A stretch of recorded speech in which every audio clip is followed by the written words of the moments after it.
ప్రధానమంత్రి గారు అన్ని రాష్ట్రాలకు ఇచ్చినట్టే నేషనల్ హైవేస్ మన దగ్గర ఇచ్చారు, రైల్వే బ్రిడ్జిలు ఇచ్చిండ్రు.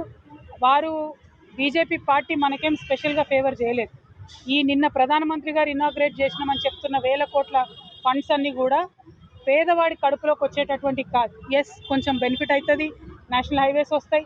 కాకపోతే పేదవాడికి కావాల్సినటువంటి ఇల్లు కావచ్చు, పెరుగుతున్నటువంటి పెట్రోల్ డీజిల్ ధరలను కంట్రోల్ చేయడం కావచ్చు, పెరుగుతున్నటువంటి పప్పు ధరను కంట్రోల్ చేయడం కావచ్చు, నూనెలు కంట్రోల్ చేయడం కావచ్చు, గ్యాస్ ధరను కంట్రోల్ చేయడం కావచ్చు, ఇటువంటి వాటిలో ఎక్కడ కూడా భారతీయ జనతా పార్టీ ఒక్కడికి కూడా ముందే లేదు. పైగా తెలంగాణకు వచ్చి మనకు పొదుపు సూత్రాలు చెప్పిపోయినారు. ఆంధ్రాకు మాత్రం పోలవరానికి 1000 కోట్ల రూపాయలు ఇస్తూ ఉన్నారు.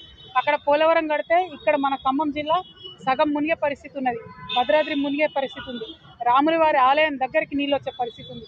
వాటి మీద మాట్లాడలేదు. ఎండిపోతున్నటువంటి మన పాలమూరు రంగారెడ్డి పొలాల మీద భారతీయ జనతా పార్టీ మాట్లాడలేదు. ప్రధానమంత్రి గారిని మేము డిమాండ్ చేస్తూ వస్తూ ఉన్నాము.